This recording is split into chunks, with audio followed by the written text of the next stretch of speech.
sure I've forgotten something.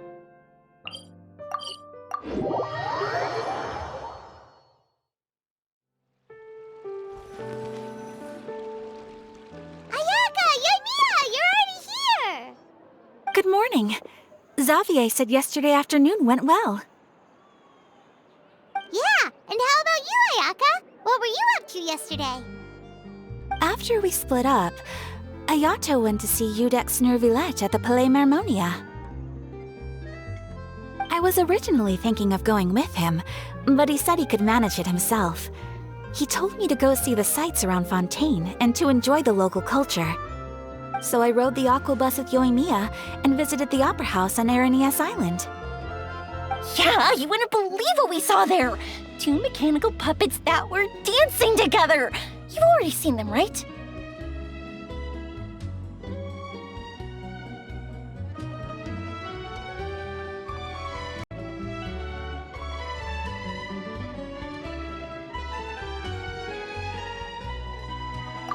Yeah, those two!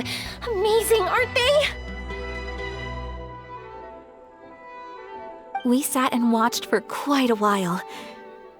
It was mesmerizing, like we could keep watching them forever. Oh, it was the same for us the first time we saw them, too! Afterwards, we went swimming at the beach! Well, diving, to be exact. It was the first time I ever breathed underwater! I held Ayaka's hand and we counted down together. 3, 2, 1, and then splash! We were beneath the waves.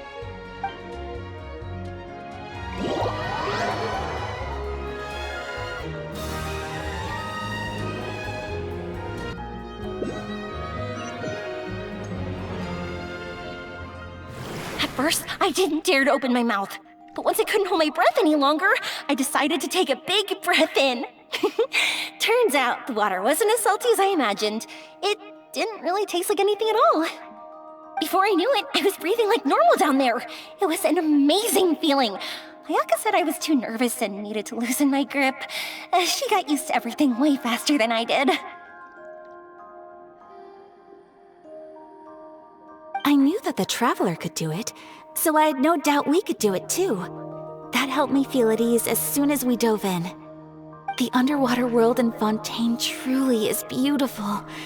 I love seeing the romaritime flowers blossoming underwater, like little candles lighting up the streets at night. Yeah, and there were so many creatures that we've never seen in Inazuma. Like those fish that shimmer like a sword blade. Whoosh! Oh, and those big fish that call when they see people. Ooh. Oh, you mean hunters' rays and blubber beasts. I just love the name Blubber Beast. Just wait till Pops and the others hear about this. They probably won't believe a word I say.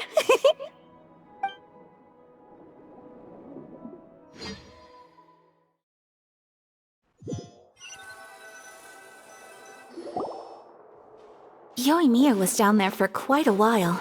It was dark before we finally rode the aqua bus back to the city. I figured she'd want to sleep in today. Yeah, even I was worried that I wouldn't be able to get up. I still felt like I was drifting in the waves when I went to sleep last night. But as soon as I woke up today, I remembered that we'd all be shooting a film together, and I was ready to go. Speaking of the film, where's everybody else? My brother and Xavier were speaking to the restaurant owner about using the place as a filming location. They should be here soon. As for the others, We're here. Please excuse my tardiness. I just finished the Special Patrol's 6-mile morning jog. Wait, 6 miles? I'm so tired. I heard you all chatting, so I decided to come down. I sure could use some of that endless energy everyone else has. Good morning, everyone. Morning. Can someone fetch me a cup of coffee? More milk, hold the sugar.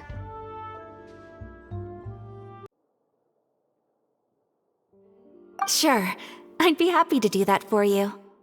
No, you can't go anywhere. Please, have a seat over here so I can get started on your makeup.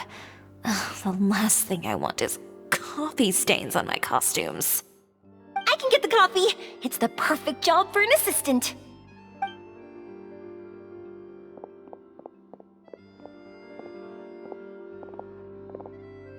So much energy.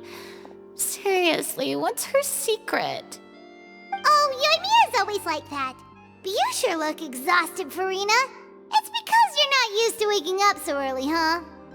Of course not.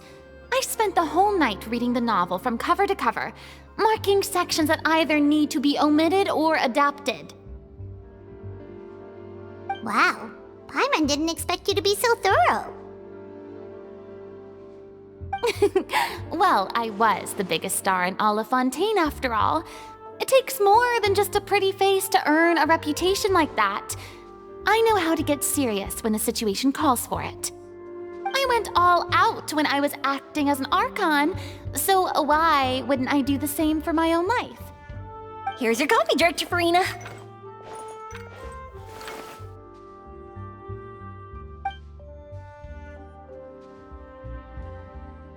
Oh, thank you.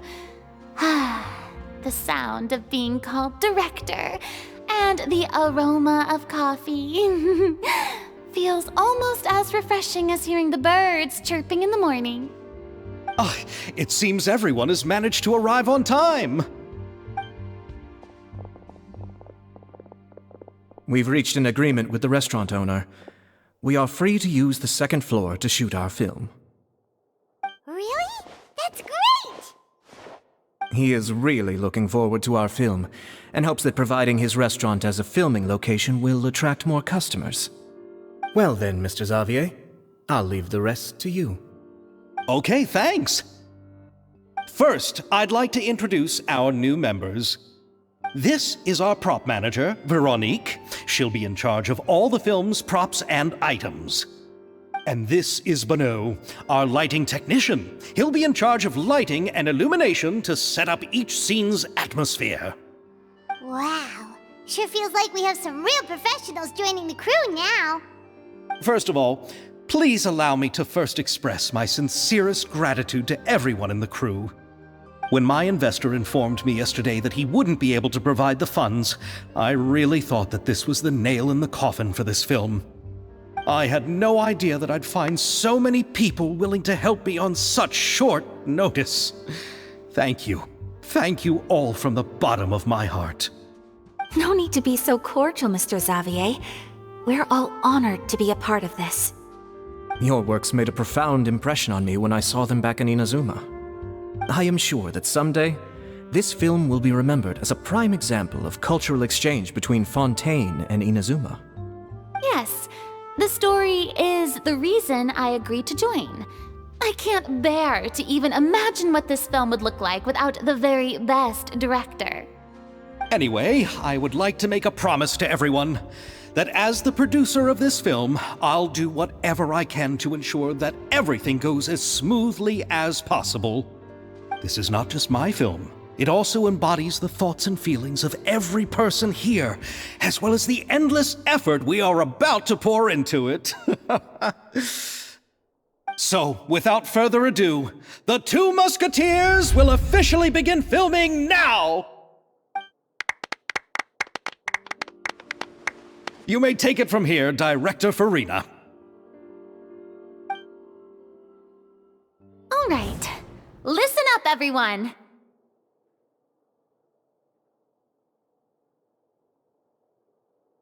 The first scene takes place when the two young musketeers are living at the Baron's home, still unaware of all that is about to happen to them. We'll need props and lighting to set the scene. Our lead actors can go get their makeup done, and extras, please take this time to go over your positions. Whoa, seems Farina's really kicking things into gear as the director.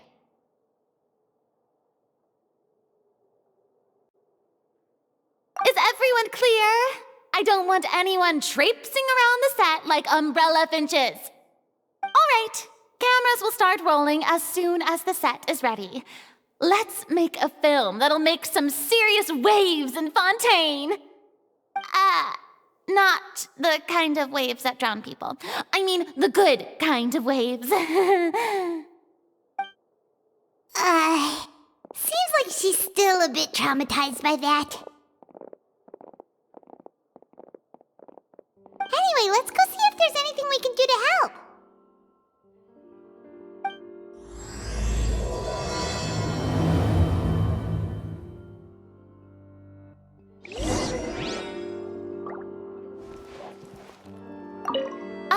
I don't need any help here. What?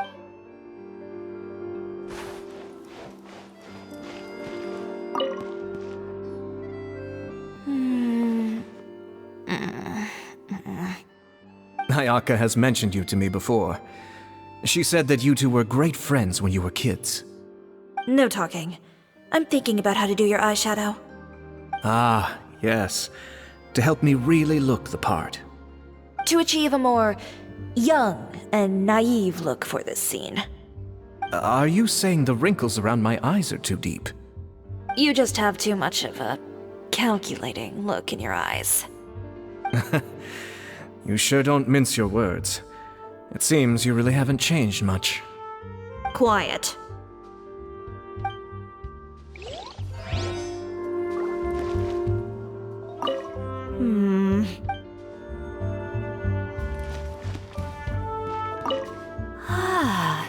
So this is what a musket looks like. Not exactly.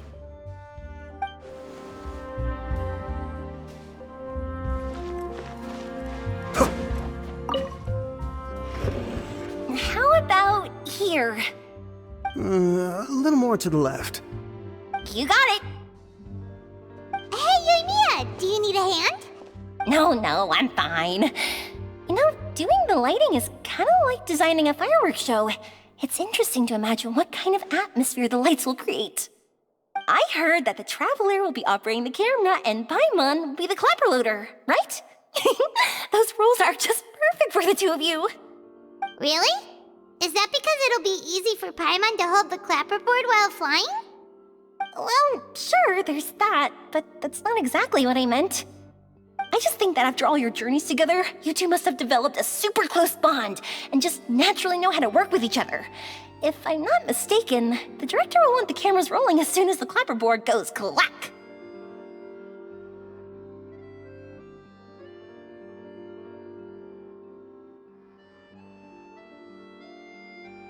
Oh, I see! It's amazing to see the magic behind filmmaking.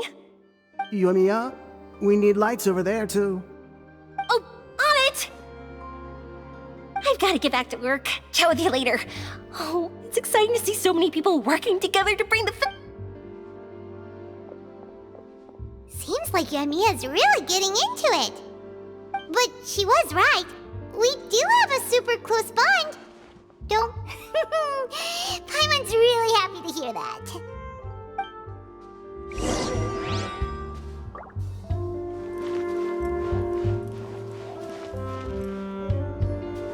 So, this is a real musket? No, it's just a prop weapon. Not bad. Have you seen a real musket before? Only in books and newspapers. I made this one based on the relative shape and proportions I saw in reference images. When we're filming, some special gunpowder will be applied around the muzzle, which will help create the flash and smoke effects of a real gun being fired. Which means it'll be up to the actors to portray the recoil. That's right.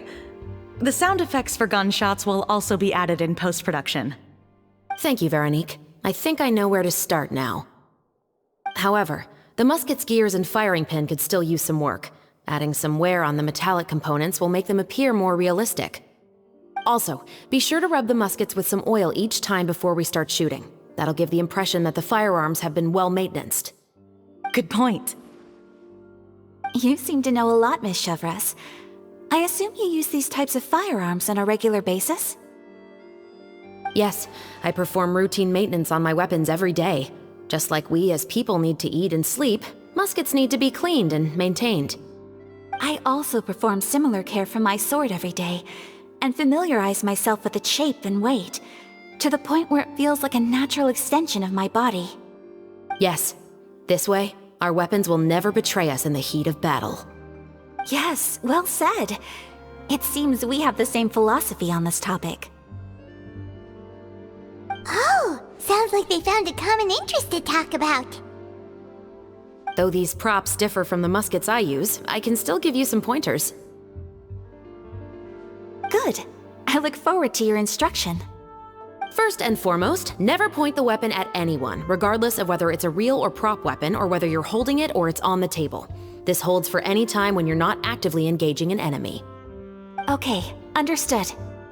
When aiming the musket, extend your arm so that it's level with your shoulder, and use your eye to look down the weapon's sights. Like this? Not bad. Now, try saying your lines. This is the end of the road for you. Good. Now turn your body a little. That way, you'll give your enemy less of a target to work with. And relax your shoulders. Here, allow me to demonstrate. This is the end of the road for you. Huh. Excuse me, Miss Chiori. Director Farina, there's something I wish to discuss with you. Oh? What is it? Like this? Yes, much better. What do you think? I do see your point. But are you sure you wish to do this? I believe it would be most fitting. Well, if you insist. All right, I understand.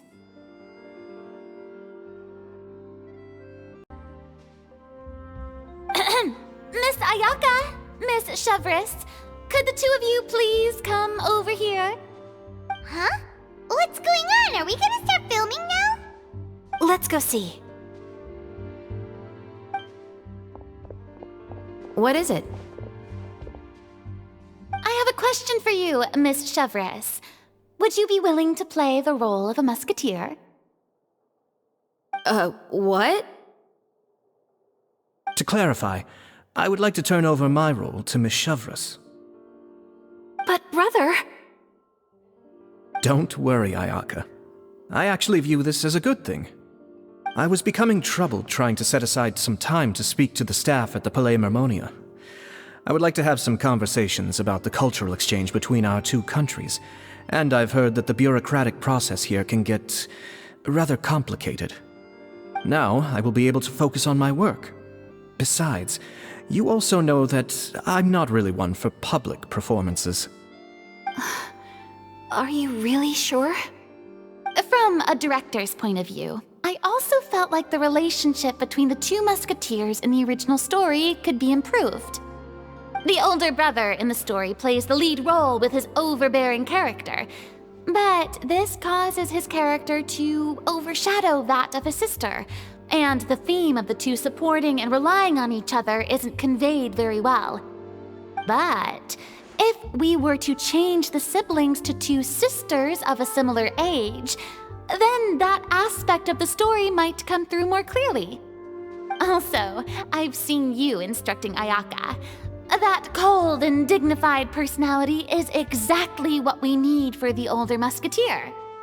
Of course, even with all these insights, the decision should still be made by Miss Chevris. Chevros mentioned that she really likes the story, right? Paimon bets that she'll take the role. All right, I'll take the role. Good. It's decided then. I'll get started on making edits to the script. We'll also need to make some immediate adjustments to the lighting, props, and costumes. I have a feeling that our adaptation will be even better than the original story. You're doing a great favor for me, Miss Chevris. You have my gratitude. Don't mention it. I like this character, so if anything, I should be the one thanking you.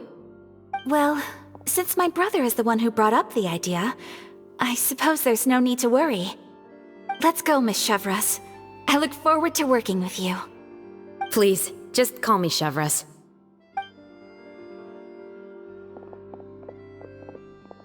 Seems like you're really going out of your way to solve the problem I was having with your makeup. Surely you jest, Chiori. I assure you that I was mostly motivated by a desire to spend more time on formal business. Oh, come on. You really think I'd buy that? According to what I've heard from Ayaka, her brother is someone who can juggle 10 different matters at the same time. I'm sure you have other reasons for backing out. Perhaps. Ayaka always said she wanted to go out and see more of the world, just like the Traveler. But I feel that she needs not only to see other nations, but also to make some different kinds of friends. I think it would be harder for her to make new connections with me constantly by her side.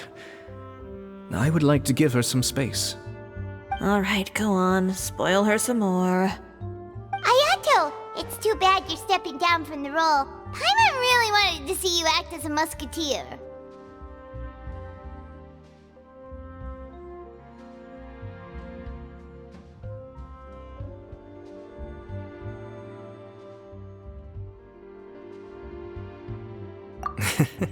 No need to poke fun at me.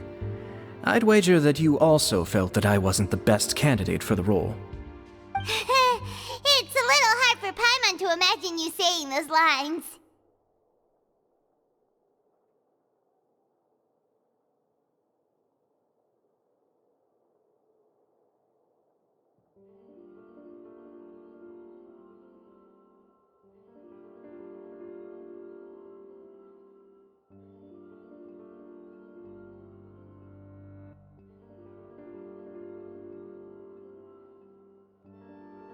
Yes, I've made an appointment to meet some people from the Palais Mermonia. Now, I will have some more time to prepare. Traveler, get the camera ready. Paimon, get the clapperboard. Actors, to your positions. We're about to start shooting the first scene. Go on now. And please take good care of Ayaka. Yep, don't worry.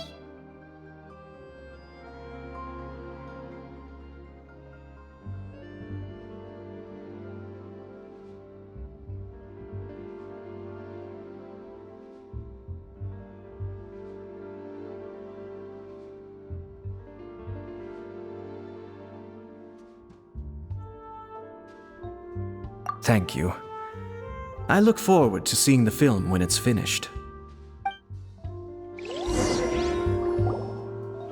All right, now that we're all here, let me help set the scene for everyone.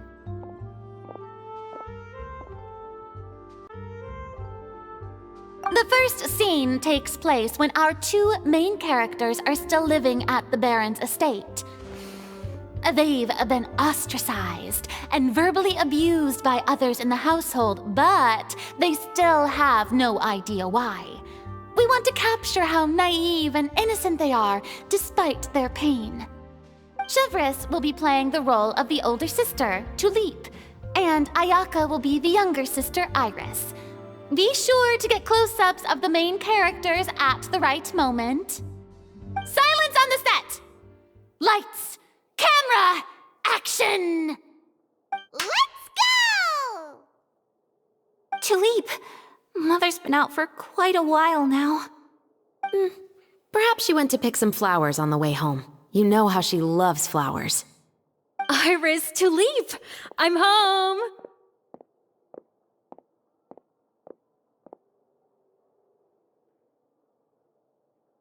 Mother! You were out for so long, we were beginning to worry about you. I'm sorry, but I'm back now, safe and sound.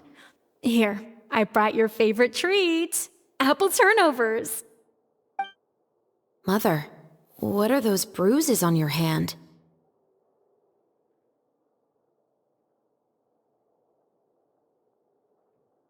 Huh? What bruises?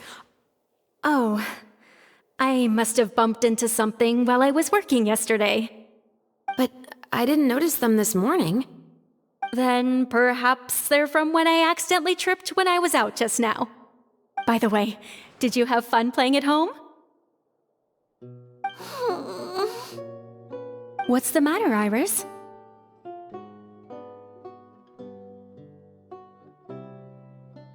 Well, we've realized that no one really wants to play with us.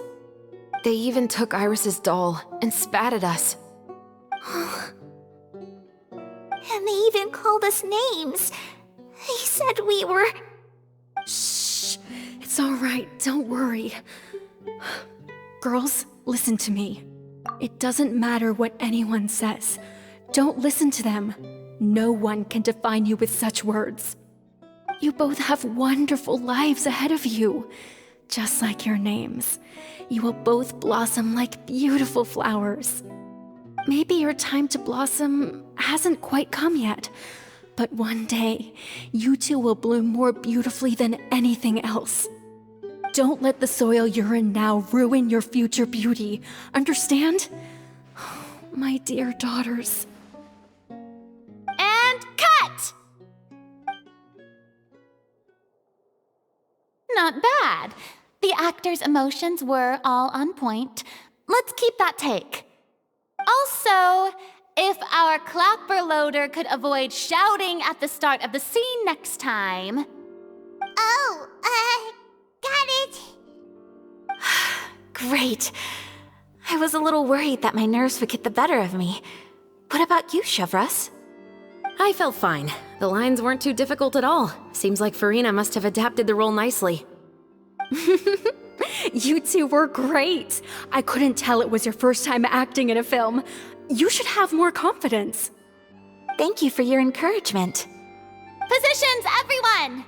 We'll move on to the next scene after we try a few more camera angles.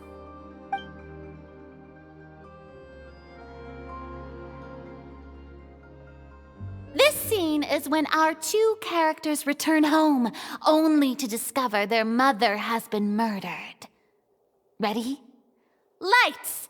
Camera! Action! Mother, we're back! Mother?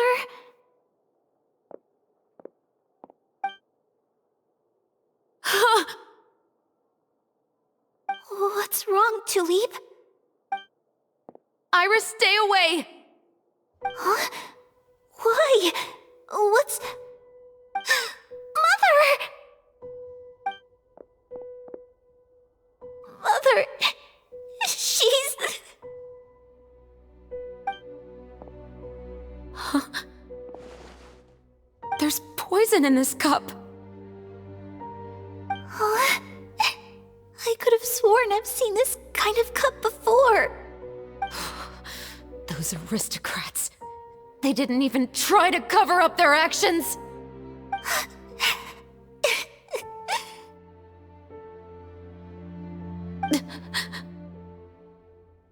Iris, we need to leave this place. Leave? But now that Mother is gone, where can we even go? Anywhere. All I know is that we can't stay in this house. But are we just going to let them get away with this? We'll have our revenge, I promise you. Just not right now.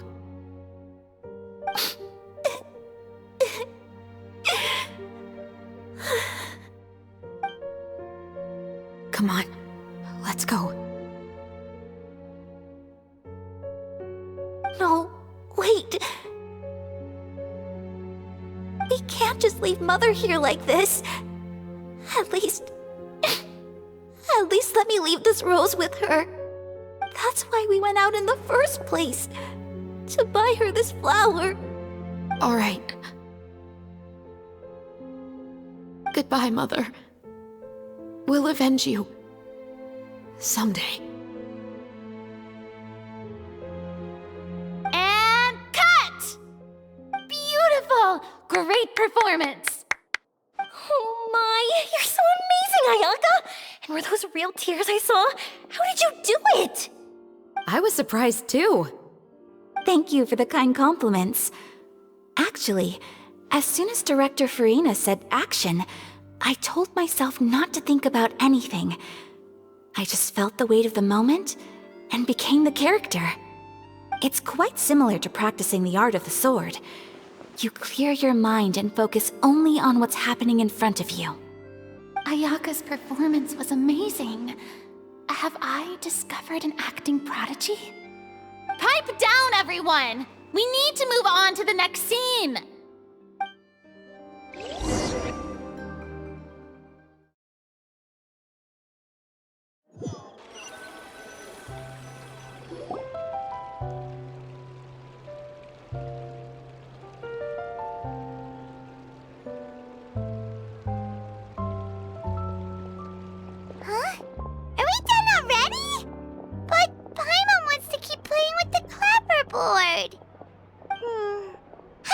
Traveler. Is your arm sore from holding the camera all day? Good work, you two.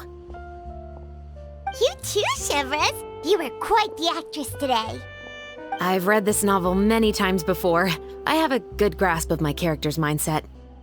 Anyway, do you remember my request from yesterday? Oh, right! We were having so much fun that Paimon nearly forgot!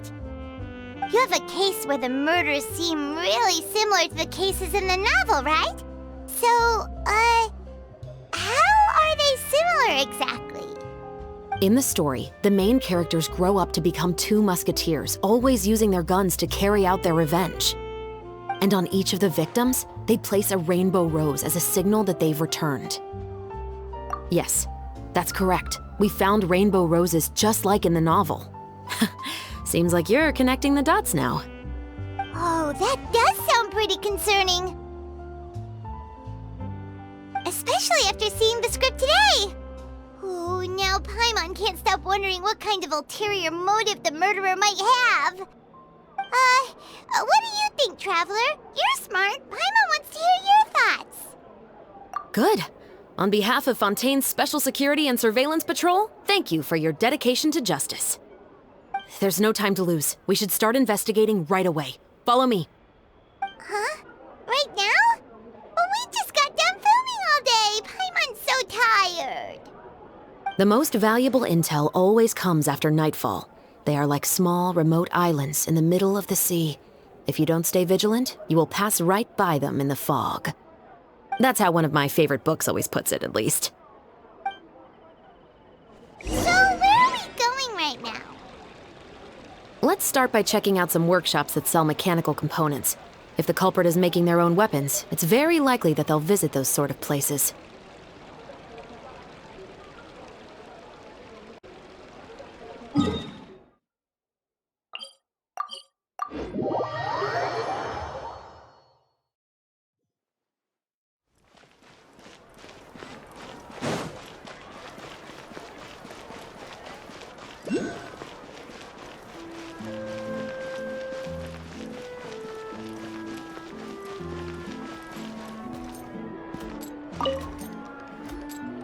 Welcome to LeChaux's Clockwork Workshop. How can I help you?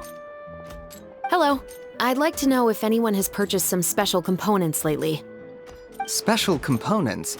Sorry, could you be more specific? I mean the kind of components that aren't typically used for clockwork toys, but for firearms. Huh? For firearms? No, we don't sell those sort of things here. Don't misunderstand. I'm not here to cause any trouble. We are merely investigating a case, and we're hoping that you could cooperate. Well, to be completely honest, I'm not even sure what kind of components that would entail. Has anyone ever purchased components here as an individual rather than on behalf of an organization? We have a lot of customers who buy toys, but those who buy components are all regular customers who buy in bulk on behalf of their organization. Is that so? I understand. Thank you for your cooperation. You're welcome. It's the least I can do.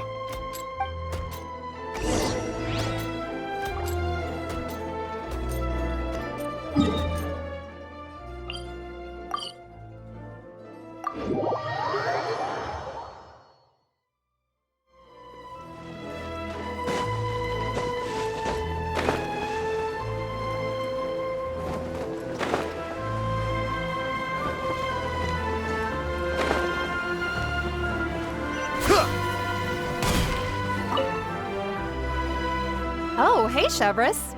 Run out of oil for your musket again? Hello, Estelle. I want to know if anyone has come to your shop recently to order some firearm components. Oh, is this another case? Let me think. I don't think so. Some people have requested that I make some prop guns for the Fontinalia Film Festival, but I refused all of those requests. Oh? Why's that? Because there's no profit! I only make things here that can do some real heavy lifting. I don't have the energy to make some new molds just for the festival. Then has anybody come specifically looking for mechanical components? Well, I usually sell off my scrap to the Fleuve Cendre. I don't typically give them to one specific person. I understand. Thanks for your cooperation. Don't mention it. Always happy to have the Musketeers' patronage. Seems like we haven't found any leads to go off yet. Yeah, unfortunately. All right, let's head to Fleuve Cendre next. Huh? Are you sure? People might not be so thrilled to see the captain of the special patrol there.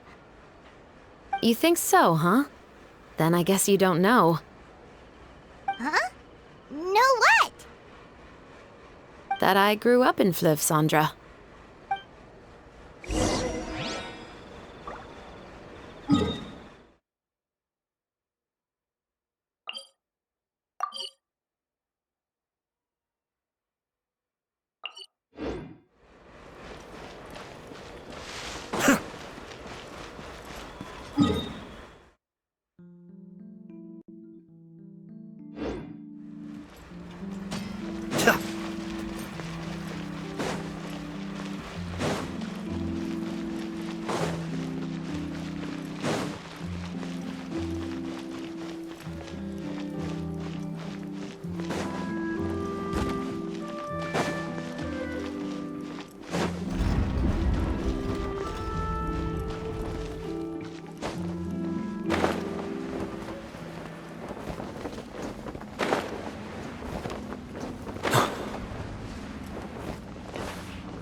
Finally on the right path.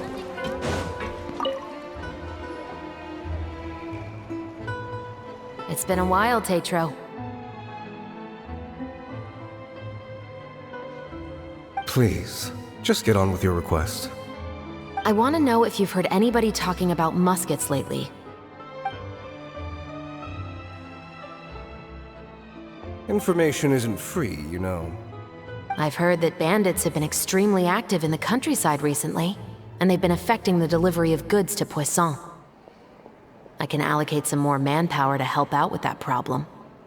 What do you say? You're still as helpful as ever. One of our men got drunk at dinner about a month ago and lost his gun. 3 days later, it turned up in the corner here. What's weird about that? He just forgot where he put it, right? This is Fleuve Cendre, my friend. Anything of value left in the tavern won't ever make it to the next day. But that gun turned out to be an exception. It didn't get any new wear and tear on it, and didn't even appear to have been fired. We were quite mystified as to what could have happened. I suspect it came back because the weapon was already known to the guards. You mean, a criminal was afraid the Marechaussee Phantom would use the shot marks to track them down? Maybe. But if that's the case, the culprit really took great care to avoid getting caught. I didn't say anything about a criminal. In Fleuve Sandra, knowing who was killed is as easy as knowing what clothes you're wearing today. It's the guy living in the East Side, isn't it? I've never liked him. Every time he's here, he just orders a drink and sits there with a nasty look in his eyes. So, who was the one who lost the gun in the first place? Don't bother. Even if you asked, he wouldn't admit to owning a gun to some strangers. Not to mention the captain of the Special Security and Surveillance Patrol. He's right. I know you grew up here, Chevres. Even though you're on good terms with the Spina, you've still been gone too long. Not many people know you here now, and a lot of people don't like the Special Patrol. I know. So take my advice and don't show your face too much around here. It's for your own safety. I'll come and go as I please, and I'm afraid I'll be appearing more often due to my work. All right. Don't say I didn't warn you.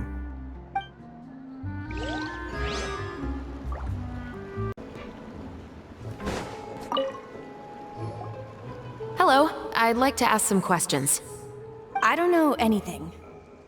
Don't worry, I'm not here to arrest anybody. You say that now. It's the truth. Here, take this as my guarantee.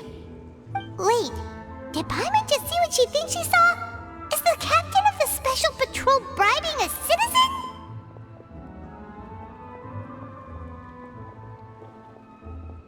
Seems you're different from the other guards. What do you want to know? Have you heard anything related to muskets in Fleuve Sandra lately? Anything at all? Muskets, huh? All I know is that about 2 weeks ago, we started hearing some loud noises at night. So loud that it's been waking me up. Were they gunshots? Possibly. It's hard to tell around here. Someone's house collapsing, a pipe exploding somewhere, it's all the same. But the noises I'm talking about definitely happened after I fell asleep. Do you know where the noises were coming from? I don't remember clearly. Is it that you don't remember, or that you need to think about it some more? You tell me.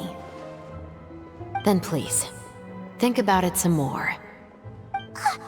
She's giving her even more Mora!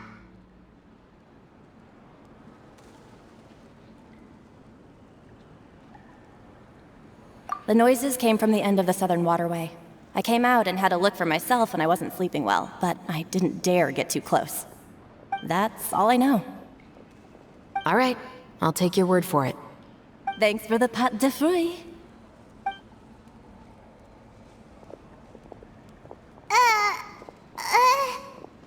No need to be surprised.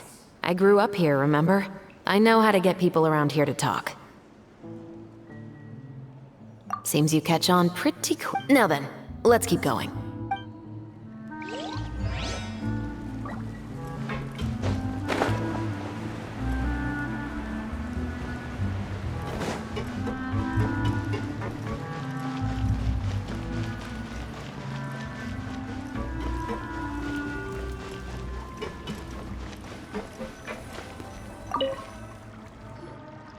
What's all this? Some broken planks and barrels, as well as some liquor bottles? Yes, but have a closer look, Paimon. Even though somebody has purposefully tried to clean them up, these are obviously marks from musket bullets. In other words, someone was here trying to improve their shot. They were using the barrels and bottles for target practice. Could it have been the killer? Your guess is as good as mine. Although many people at Fleuve Sandra own guns, few hide the fact from others. And even fewer would go to such lengths to hide markings from practice shots. Anyway, let's go. There might be more to this.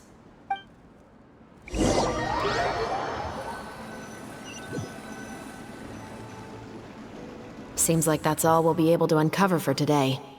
Paimon feels like we managed to learn a lot more here than up on the surface. Yes. Assuming that everything we found is indeed connected to our suspect, then their timeline was probably something like this.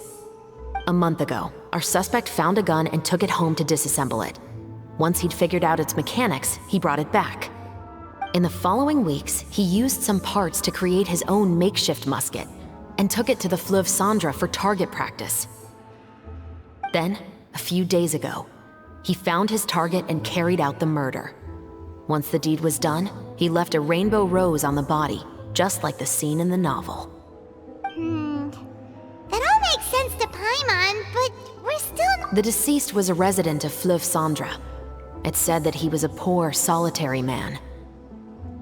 Yeah, that's also something I'm trying to figure out. If we are indeed following the novel, and there's a story behind the murder, then this murder should be an act of vengeance. But according to our investigation, the deceased didn't have any enemies. He was no saint, but no one's heard of a rival who hated him enough to shoot him dead, much less care to leave a rose on his body. What message is the killer trying to convey, and to whom exactly? We've thoroughly investigated that possibility. He claims to have spent the whole day at the Opera House on the day of the murder, and the staff there have confirmed his account. Okay, so he has an alibi. Not only that, he lacks a credible motive as well. He has a family of his own, and both of his parents are still alive. I've looked into his records. He was adopted at the age of 6, and all the proper procedures were followed. There are also records of him at an orphanage before then. In the story, the mother of the 2 musketeers was murdered after the children turned 10. Of course, he could have changed the children's ages, but I don't want to assume anything without evidence. More importantly, I've also had a chat with him in person. He didn't seem like the kind of person who would pull the trigger to kill a man. Then, what should we do now? We have all this new information, but it doesn't help us move forward. Investigations take time. I didn't expect us to catch the culprit in just a single day. How about this? Let's spend the next few days filming with the crew. We can continue the investigation once we're done with the film. I'm sure that given time, new leads will present themselves. Wait, but weren't you saying Intel is like small, remote islands in the middle of the sea just a moment ago? Wouldn't you just miss them if you were to stop looking? Ah, but the book had more than one reference to the islands, Paimon. Oh? What else did it say then? As long as you spend enough time sailing through the fog, you'll eventually come across an island.